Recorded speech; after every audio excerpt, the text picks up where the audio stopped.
everyone, welcome back to the channel. Dr. Brickenstein here, aka Ken Turner. So in this build and review video, I'm going to be building this Brickenstein Blue Jay. Since I'm a fan of the Toronto Blue Jays, I really want to get this set and put it alongside my other builds, including the Raven that I just built. Please check out that video if you haven't. I think they're going to look really nice together. I also have my black and white Blue Jay hat just right here. So out here in the Pacific Coast, we have what is known as a Stellar's Jay, and it's a similar species to the Blue Jay. It just has a black crested head. And you can see some footage here from my windowsill and the front lawn. I'm going to do the build. I'll do a review at the end, of course. Let's start with the picture here. You can see the Blue Jay with all the two colored types of blue, all these slope pieces to create the feathers. It looks like the feet look somewhat similar to what was used for the crow. And then we have a note from the designer about this Blue Jay. So this is from Ronald Grace, and it says, "Loud and colorful, the Blue Jay is unmistakable. You've probably seen one at your bird feeder or heard its noisy call. These intelligent birds are one of my favorites. They frequently swoop into my front yard, especially when dried corn stalks are decorating my front porch in fall, so they can snack on the hard kernels." The model you will build recreates the Blue Jay's inquisitive nature with its slightly tilted head and upright posture. The multicolored 1x1 tiles mimic the colorful patterns on the Blue Jay's wings. The only difference between this bird and the real thing, you might get this one to eat right out of your hand. So that is pretty cool. And you can see all the pieces there in the bags. Do have instructions that I can scan and get. So as I said, I'll do a little time lapse and then go through the build, and maybe I'll put the Raven and the Blue Jay side by side so you can see how they compare. But without further ado, let's get started.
So that was the build for the Brickenstein Blue Jay. I'm going to review the set, compare it to the Raven there. So for the instructions, I had to use the scan code, but the instructions were pretty easy. I only found one little issue was the head had a sort of a loose piece that you had to put in there, and it wasn't as clear as it could be. So I had a little bit of issues there, but otherwise it's now all done and it's all good. So here was the instructions where I got a little confused. So this piece, I'll show you, this piece is really just floating here. It's not actually attached. So that's what got me confused. So, and a lot of it depends on this one, these two pieces actually working, because you're gonna put a, was it a 2x3 plate right there, and they have to clip into place. But other than this little area, I think everything else worked really, really well for this Blue Jay. So I'll show you a little close-ups of the head, which is really, really nice actually. And I like how it was modeled. You can do a bit of this action with the mouth. The head can swivel a little bit back and forth. And I'll show it right there. There's a little bit of swivel action. So you can get it going like this. And to the other side as well. It's pretty smooth. Much more smoother than the Raven, I would say. Now here is the back. And you can see all the tile pieces used to create the sort of pattern on the feathers and the tail feather. Now I think my favorite part are the feet. You can see the build for that using some of the cone pieces and claw pieces. And then they use this Technic piece for the legs. A lot of slope pieces for the chest. and belly. And I especially like the eye piece here that they used, instead of what they used for the Raven there with the classic printed eye in black. But this is a really nice build for the Blue Jay. I think they capture it really nice with the sort of stripe here across the eye, all the white pieces here, especially the sloping for the head, because it looks really nice straight on as well. It's remarkable how these pieces actually work really well for the mouth there. And these are all genuine Lego pieces that they use for Bricker Build sets, which is really nice. So I'm going to compare this to the Raven, which let's see if I can hold up.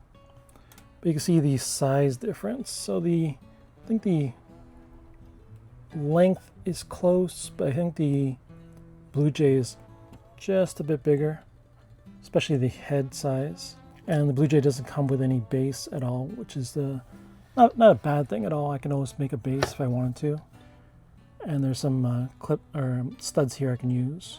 I did take this outside to get some shots, so I'll probably show you some of that. And there was some really nice lighting that I used to capture some of the shots for the Blue Jay. Now I just have to create a little baseball to go along with this Blue Jay. And then eventually I'll have to create like a Toronto Raptor build as well. It does stand on its own as well, like that. Unfortunately, the legs do not move back and forth at all. There's no you can swivel the feet a little bit, but that is about it. There's no hinges here. The tail is pretty sturdy as well. There's no flexibility on that. You can take the wings off there. I'll show you a bit of the inside. And the wing goes back on like that. So there were, I believe, 6 bags in total. I think you did 2 at a time. I think there is a cardinal in the Bricker Builds lineup of bird builds, so you might want to pick up that one. So I'll probably put this one next to the Raven here on my shelf. I think they're going to look really nice, and I'm really happy to add it to my collection finally. But that is it for the video. Be sure to like and subscribe, hit that bell to get notified with all the latest videos, and I'll see you in the next one. Bye.